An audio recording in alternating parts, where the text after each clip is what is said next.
Bonjour et bienvenue à la tribune TVHR, émission qui sera consacrée pour les prochaines semaines à l'élection municipale de Saint-Jean-sur-Richelieu. 12 districts, 12 émissions. Aujourd'hui, nous consacrerons l'émission au district numéro 1, Vieux-Saint-Jean, Vieux-Iberville.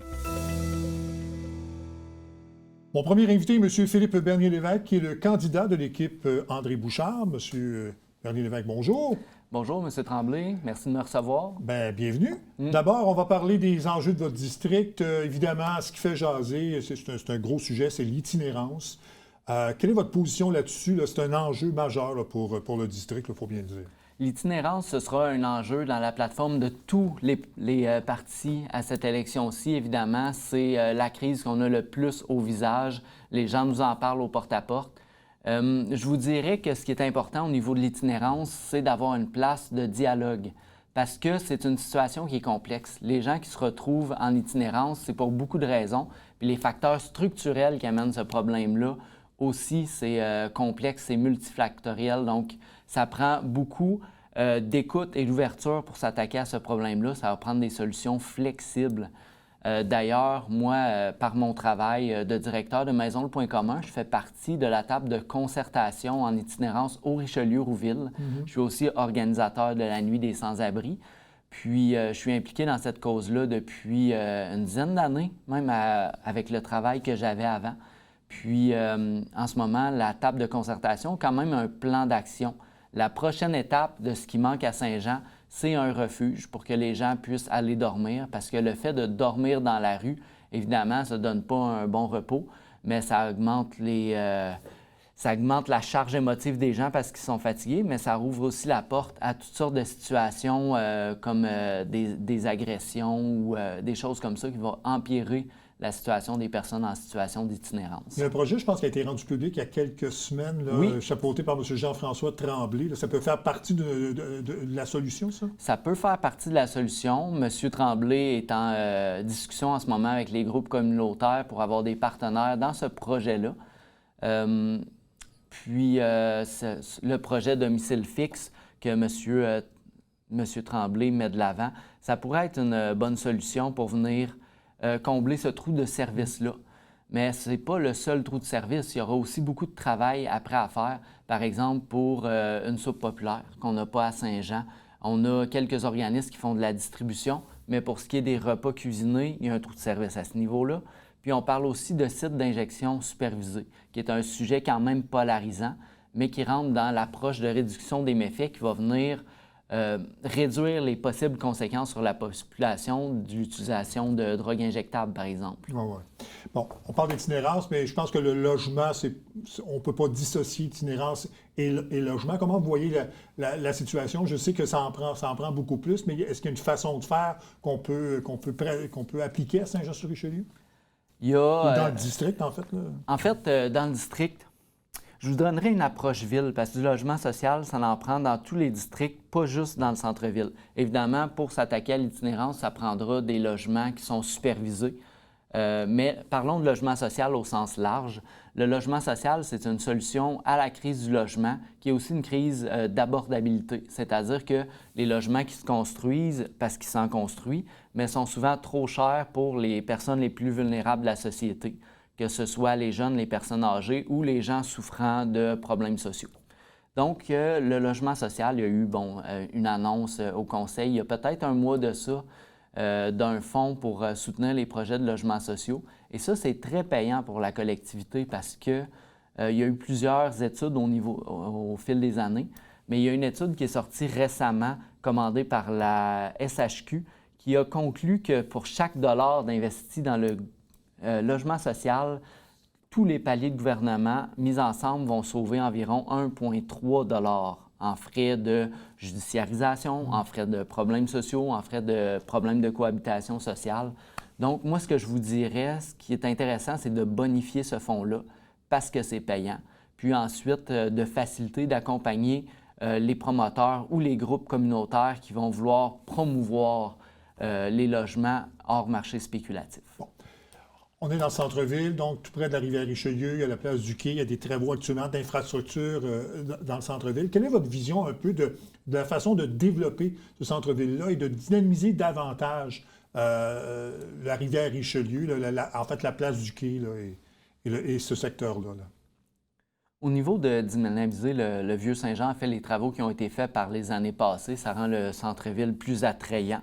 Donc, c'est bon pour notre vie culturelle, c'est bon pour le développement commercial dans le Vieux-Saint-Jean. Je voudrais quand même parler un petit peu du Vieux-Iberville, où les commerces ont plus de difficultés au niveau d'attirer les gens. Je pense qu'il y a un travail aussi à faire de revitalisation du Vieux-Iberville. Ça pourrait être une suite logique. Mais en ce moment, là, au programme triennal au PTI, programme triennal des infrastructures. Oui, merci. Il y a quand même plusieurs travaux qui sont prévus. Il faut continuer de travailler dans ce sens-là parce que le centre-ville, c'est la même chose dans beaucoup de villes au Québec. Les centres-villes deviennent dévitalisés. Puis, ça fait en sorte qu'on promouvoit un modèle de développement qui est en étalement urbain, où on va un peu garnir les périphéries de la ville. Donc, moi, c'est certain que je voudrais là, travailler à ce que le centre-ville devienne un endroit attrayant pour toutes les couches de population de la ville. Bon. Vous aimeriez également, je pense, bonifier l'offre de transport collectif. Bon, ça fonctionne quand même assez bien, mais il y a peut-être des choses à faire davantage pour augmenter l'offre, je pense, dans votre district. Là. Le transport collectif, c'est une chose. Oui, je crois qu'il faut le bonifier. Il faut le rendre lui aussi plus intéressant, plus simple à utiliser, parce que plus ça va être facile, plus les gens vont vouloir l'utiliser. Puis en fait, c'est de trouver des alternatives à l'auto solo, parce que l'auto solo, c'est la solution pour beaucoup de gens, mais il y a probablement plusieurs travailleurs, plusieurs personnes qui pourraient utiliser d'autres moyens de se déplacer, que ce soit en transport actif, d'utiliser vélo, trottinette, etc., même la marche.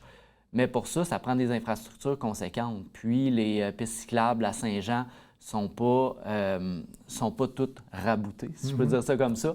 Puis elles ne sont pas déblayées l'hiver. Bon, je pense pas qu'on est rendu là nécessairement. Ce sera à étudier. Mais il y a certainement des solutions là, pour combattre, entre autres, les bouchons de circulation qu'il y a à l'heure de pointe sur la rue Saint-Jacques. Les gens m'en parlent. Je le vis moi-même en travaillant dans le Vieux-Saint-Jean. C'est difficile de traverser le pont aux heures de pointe, puis c'est un irritant pour beaucoup de gens. Oui. En 40 secondes à peu près, je sais aussi que vous souhaitez, je pense, un verdissement des quartiers du centre-ville, que ce soit plus beau, en fait, qu'il y ait plus de verdure peut-être et d'arbres dans le centre-ville. Oui, puis au-delà de l'aspect esthétique, en fait, le verdissement vient combattre les effets des changements climatiques au niveau des îlots de chaleur et au niveau de la capture des précipitations aussi, parce que les endroits fortement minéralisés, l'asphalte, le béton, absorbent aucunement, donc ça va directement dans le système d'égout. En 30 secondes, donc, est-ce qu'il y a d'autres sujets, d'autres dossiers que vous aimeriez attaquer dans le district? Sans être un sujet, je vous dirais que la vitesse dans les rues, les mesures d'atténuation de la vitesse, c'est important. Mais moi, j'ai le goût de me donner un objectif si je suis élu. Mon objectif, ce serait d'amener une proactivité dans notre manière de gérer. Parce qu'une des critiques que j'ai de tous les paliers de gouvernement, c'est qu'on est souvent en mode réaction face à la crise de l'itinérance, du logement, crise écologique et plus spécialement à Saint-Jean, la crise des infrastructures, les immeubles qui appartiennent à la ville qui ne sont pas entretenus. Puis ça, je pense qu'il faut agir avant d'arriver face à la crise. Puis c'est quelque chose que le conseil actuel n'a pas réussi à être proactif. Donc, on agit toujours en réaction face à ces crises-là. Puis évidemment, réparer, ça coûte toujours plus cher qu'entretenir. Monsieur Bernier-Lévesque, merci beaucoup. Bonne chance pour l'élection qui s'en vient, puis bonne campagne. Merci beaucoup. Mon prochain invité est M. Éric Dubois, qui est le candidat de Démocratie Saint-Jean, équipe Marilyn Charbonneau pour le district Vieux-Saint-Jean, Vieux-Iberville. M. Dubois, bonjour. Bonjour, M. Tremblay. Bon, on va parler de certains enjeux de votre district. D'abord, je sais que vous venez du Vieux-Iberville et vous aimeriez peut-être qu'on lui porte un peu plus d'amour. On s'en était parlé lors de votre première visite. Est-ce que vous trouvez que ce quartier-là manque un peu d'amour? Oui. Le porte-à-porte me le confirme. Ouais. D'entrée de jeu, M. Tremblay, j'aimerais juste prendre peut-être un petit 15 secondes, 30 secondes pour sauter mes plus sincères sympathies. On a vécu ce week-end une tragédie dans le Vieux-Saint-Jean. Une victime en est découlée. J'ai eu quand même l'opportunité de rencontrer cette dame cet hiver dans des conditions X et au début du printemps. Donc, je veux juste, en mon nom et l'équipe de Marilyn Charbonneau, offrir mes plus sincères condoléances aux gens qui ont pu côtoyer ou travailler avec cette dame. Je voulais juste de cœur le faire. Je suis désolé. Non, soyez pas désolé. Vous faites très bien parce que c'est un terrible drame qui est survenu en fin de semaine. Et pour répondre à votre question, le porte-à-porte me confirme beaucoup de choses. C'est intéressant d'aller à la rencontre des citoyens parce que on se rend compte que il y a un manque d'infrastructures, un peu comme partout en ville, mais même dans Iberville aussi, là, il va y avoir des travaux à venir, mais les infrastructures là, souterraines, je parle. Sur la 3e rue, on a des refoulements d'égouts. Sur la 4e avenue, même plus loin dans Iberville, on a des refoulements d'égouts quand il y a des conditions météorologiques. Il y a des vieux quartiers qui se rajeunissent aussi, donc qui étaient bâtis dans le temps d'une manière, mais qu'aujourd'hui, la réalité fait en sorte que pour se rendre vers les écoles, c'est moins sécuritaire. Donc oui, il y a des enjeux à Iberville qui est en transformation là, depuis quand même quelques années, et effectivement, faut moderniser ça. Bon. Ce qui est arrivé en fin de semaine, ça a touché un endroit où il y avait beaucoup d'itinérance. C'est un problème au centre-ville. Quelle est votre vision un peu pour régler ce problème-là d'itinérance dans le Vieux-Saint-Jean? C'est sûr qu'on ne peut pas le cacher, on ne peut pas le nier. Il faut apprendre à vivre avec ça. C'est une réalité terrain. J'ai quand même eu le privilège de faire beaucoup cet été de terrain. J'ai rencontré des gens extraordinaires là, de différents organismes qui travaillent le plus possible en collaboration pour régler justement ce problème-là. Il y a des trucs qui s'en viennent aussi. On entend un peu écho des choses qui se préparent là, par rapport à l'itinérance.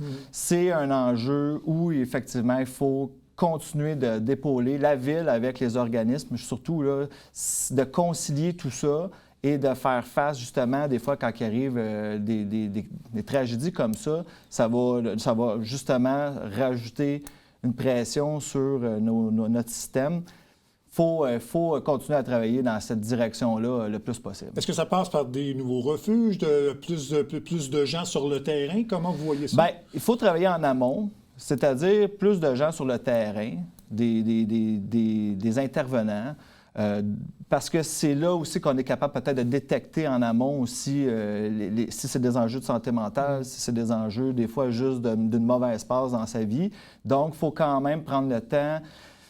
En amont, ça permettrait avec des intervenants, des soupes populaires, des trucs pour justement avoir le pouls du terrain. Puis après ça, justement, avec cette espèce de compte-rendu-là, ça nous permettrait d'ajouter ou d'ajuster les ressources en conséquence. J'ai des idées, j'en ai plein. C'est juste qu'on dirait je ne sais pas exactement tous les dossiers en cours, mais il y a des trucs qu'on pense par rapport à ça. Là. On parle d'itinérance, mais aussi il y a les logements sociaux. Saint-Jean en manque, comme un peu partout au Québec.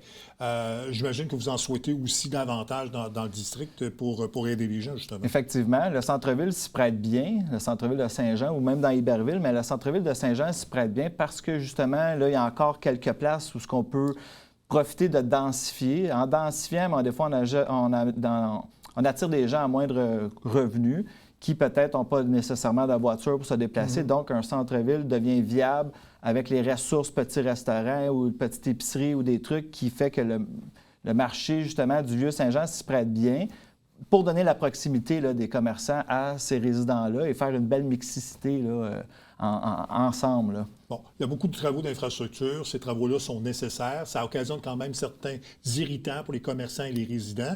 Vous avez fait du porte-à-porte. Comment les résidents réagissent à ça? Les infrastructures, surtout les travaux dans le Vieux-Saint-Jean, les gens sont tannés. Pas tant le commerçant, oui, mais le résident aussi. Les gens qui viennent, qu'il faut qu'ils transigent par le centre-ville. Ça fait des années qu'il y a des travaux. On me parlait énormément de la place publique, comme quoi que ça aurait dû aller ailleurs avant pour continuer justement d'avancer les infrastructures. Quand vous dites la place publique, c'est ce qu'on a fait? Oui, ce qu'on a refait, ça, c'est constamment. Même dans Iberville, même si les gens, on dirait qu'ils ne vont même pas ou qu'il faudrait qu'ils aillent justement quand même profiter des activités, c'est des dépenses que les gens, on sent une petite frustration parce que ça retarde des travaux dans Iberville, ça retarde des travaux dans dans Saint-Jean aussi. Je pense que c'est surtout la cohésion-cohérence qu'il faut peut-être s'assurer dans l'avenir d'avancer concrètement, mettons. Bon. Mais maintenant que la place publique est là, est-ce que vous souhaiteriez qu'on dynamise davantage, qu'on fasse une offre plus grande au niveau culturel, activité? Sur tous les points de vue. Culturel, événementiel, communautaire. Il faut que cette place-là, le centre-ville, devienne, écoute, un joyau. C'est fait, c'est là, c'est beau. Il manque peut-être d'arbres un petit peu puis de fraîcheur, là, mais ça, c'est une autre affaire. Par contre, il faut le maximiser. Il faut amener les gens à profiter justement du bord de l'eau. Il faut que ça devienne un endroit comme le Festival Mont-Vieux-Saint-Jean la nuit qui s'en vienne. Il faut qu'il y ait des incontournables comme ça. Festival Sèvres au printemps. Chaque saison trouve maintenant, on dirait, un événement ou un truc. Puis il faut que... J'ai quand même eu le privilège d'assister à beaucoup de choses cet été, d'aller sur le terrain, autant familial que personnel. On y trouve quand même beaucoup d'activités et de trucs. Puis c'est de continuer à travailler avec tous les acteurs, là, les gens. Là, il y a beaucoup de gens qui travaillent fort pour rendre un événement, que ce soit dans un parc près de la bibliothèque ou des trucs. Il faut que ces gens-là soient appuyés au maximum ou c'est ça, pour trouver une main là, pour continuer à rendre ça viable. Là. Bon, je vais vous donner 1 minute. Est-ce qu'il y a d'autres enjeux du district que vous aimeriez parler là, et qui font partie de vos priorités? Bien, écoute, à Iberville, on a quand même... on a des... Je parle avec mes collègues du district 1, 2 et 3 ensemble. Là. Dans Iberville, là, il manque quand même, pour boucler la boucle, là, une piste cyclable là, qui est quand même très facilement faisable sur le boulevard d'Iberville pour rendre plus sécuritaire le déplacement vers la polyvalente, pour justement donner quelque chose de concret par rapport à ça. Les infrastructures, beaucoup, c'est plate, c'est pas vendeur, c'est pas une belle arena, mais quand même, les infrastructures, il faut suivre ça parce que je vois les gens dans leur, qui ont de l'eau dans le sous-sol qui... En gros, il y a beaucoup de choses, mais c'est de rendre un peu plus uniforme là, Iberville, là, puis rejoindre nos quartiers, s'assurer, et ne pas oublier le Vieux-Saint-Jean aussi, évidemment. Oui, c'est ça. Je vais vous donner 15 secondes. Le projet de l'hôtel-boutique, vous vous positionnez comment là-dessus? Hôtel-boutique, écoute, tous les projets peuvent être viables, surtout hôtel-boutique, mais on avait un peu idée aussi de créer peut-être un centre multifonctionnel dans le Vieux-Saint-Jean, qui peut toujours être pris à déplacer ailleurs, mais qui pourrait peut-être... annoncé par l'équipe la semaine dernière. Oui, exactement. Qui pourrait être une belle petite idée de projet, il suffit juste d'en développer. Bon. M. Dubois, merci beaucoup. Bonne campagne électorale et puis bonne chance pour l'élection de novembre prochain. Merci, M. Tremblay. Ma prochaine invitée est la conseillère sortante et candidate pour la coalition Éric Latour, Mme Mélanie Dufresne. Mme Dufresne, bonjour. Bonjour. Il y a beaucoup de dossiers qui touchent, bien sûr, le Vieux-Saint-Jean et le Vieux-Iberville. On va commencer par le dossier de l'itinérance parce que, évidemment, c'est un dossier important. La coalition Éric Latour a pris position, d'ailleurs, là-dessus. Où vous vous positionnez, justement, dans ce dossier-là de l'itinérance? Ah ben en fait, ça prend un refuge absolument. Ça prend aussi des logements supervisés. Je pense que pour cette position-là qui a été prise par l'équipe coalition Éric Latour, c'est de bon augure. Ça avance bien. D'ailleurs, je suis ce dossier-là depuis les 2 dernières années, étant donné que c'est dans mon district, mais je pense que c'est inconcevable de voir des gens vivre dehors. Dehors, quand je parle, c'est sur le bord du musée, prendre des douches au parc Alphonse-Lorrain également, qui est en face, à côté de la bibliothèque. C'est inacceptable de voir ça. On parle de vivre ensemble, on a travaillé plusieurs alternatives, mais pour les citoyens du secteur, c'est très difficile. Le vivre ensemble est très difficile. Et force est de constater que ça prend un endroit pour ces gens-là. Tout le monde mérite d'avoir un toit. Tout le monde mérite aussi d'avoir toutes les ressources à l'intérieur pour essayer de s'en sortir, mais de rester dehors, dans le parc, de dormir sous la bibliothèque, de dormir au musée, c'est inacceptable. Oui, puis pour la sécurité des gens aussi, se promener le soir dans le quartier, ça devient un peu plus compliqué. Hein? C'est insécurisant. Puis c'est de voir aussi, à la dernière séance publique, j'ai parlé d'un numéro de téléphone pour converger les insécurités. Puis les gens ont des choses à dire aussi à propos de ça. Il y a des incidents qui se passent dans ce secteur-là. Puis on a besoin de répondre aux besoins de ces citoyens-là qui sont interpellés. La police a un travail à faire qui est une question de vie ou de mort. Ils ont des priorités. Fait que je pense que là, on est rendu à agir puis trouver une façon d'agir rapidement pour aider les gens qui habitent dans le milieu, aider les gens en situation d'itinérance, mais aider aussi les gens qui sont dans le milieu puis qui sont devant ces activités-là 24 heures sur 24. Bon, ça, c'est un projet à venir. Là, on va tomber dans le concret, tous Oui. les travaux d'infrastructure, de revitalisation du centre-ville qui sont Oui. en cours. Comment vous voyez la situation actuellement? Là? Bien, en fait, je suis vraiment contente. Là, la rue Richelieu, une partie de la rue Richelieu est en train de se faire, une partie de la rue Saint-Georges. On va aussi amorcer les travaux pour terminer la rue Richelieu là, la prochaine saison, la prochaine belle saison, parce que bien évidemment, on ne peut pas faire ça l'hiver. Beaucoup de travaux d'infrastructure aussi du côté du vieux Iberville. Entre autres, on vient de terminer la 7e avenue. On va amorcer Maria-Boivin, la 2e, 3e, 4e avenue, on va monter graduellement. Et puis ça, c'est dans la vision de poursuivre nos travaux d'infrastructure dans les prochaines années pour amorcer des grands travaux sur la 4e avenue, 4e rue, 3e rue, parce que les gens ont beaucoup de problématiques. On parle de plomb, des entrées de plomb. Les derniers temps, la Ville avait fait, il y a quelques années, un sondage par rapport au plomb. Ils ont interpellé les citoyens, tout ça. Puis, ça reste encore... il manque encore des réponses aux questions de ces gens-là. Puis, c'est quelque chose qu'on va devoir adresser dans le prochain mandat. Les entrées de plomb, qu'est-ce qu'on fait avec ça? Puis, nous autres aussi, est-ce qu'on a encore des conduites en plomb?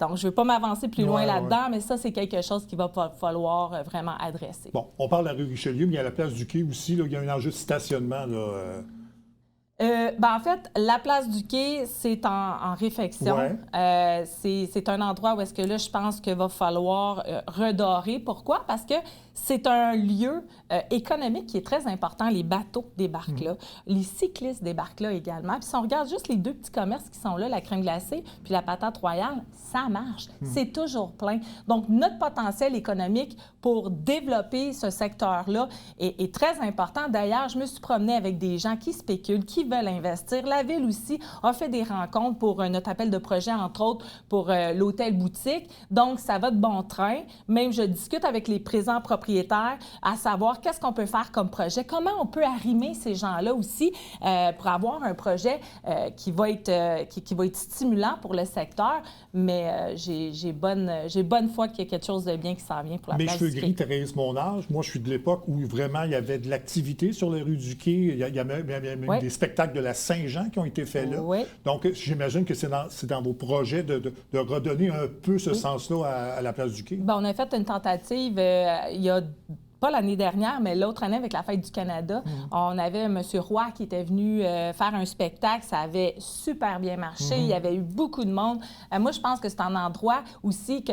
T'sais, même si c'est pas tout à fait rénové tout de suite, mais je veux dire, mettre de la peinture à terre, faire un grand jeu d'échecs à terre, faire un serpent à échelle à terre, mettre de la couleur à cet endroit-là, je pense que pour pallier, avant qu'on arrive avec des grands projets structurants, ça serait quelque chose de bien. Mettre de la musique, juste être attractif, parce que la clientèle est déjà là. Je vous écoute, ça peut ressembler à ce qui sont au quartier 10-30 qui ont refait toute l'allée centrale. Il y a justement des jeux d'échecs, des glissades pour les enfants. Donc, c'est un peu ça que vous souhaitez. C'est un peu ça. Puis même en hiver, mettre une glissade pour glisser. Je veux dire, ça fait longtemps que je le demande. Souvent, ils disent toujours, on n'est jamais mieux servi que par nous-mêmes. Donc, il y a beaucoup des initiatives que je prends sur moi, que je fais. C'est sûr que là, sur le bord de l'eau comme ça me prend aussi l'administration qui travaille avec moi à ce niveau-là. Puis ça me prend aussi mes collègues qui m'appuient dans cette démarche-là. Mais ça, c'est quelque chose que j'aimerais qu'on amorce rapidement. Vous avez parlé des travaux dans le vieux Iberville. Est-ce qu'il y a des plans pour dynamiser un peu ce secteur-là, qui est juste l'autre côté du pont, puis qui fait partie un peu intégrante du centre-ville aussi? Oui, bien en fait, c'est sûr que là, on anime souvent le parc Honoré-Mercier. C'est un endroit, je pense que avec les musées mercredi qu'on a mis sur pied il y a à peu près 2 mois de ça, c'était pas dans le plan de notre service des loisirs. Donc, c'est sûr que le service des loisirs s'en est pas occupé. Donc, j'ai pris ça entre mes mains, je suis allée chercher de la commandite, j'ai pris l'initiative d'organiser cette activité-là dans le parc. Puis, force est de constater, il y a 300 personnes dans ce parc-là.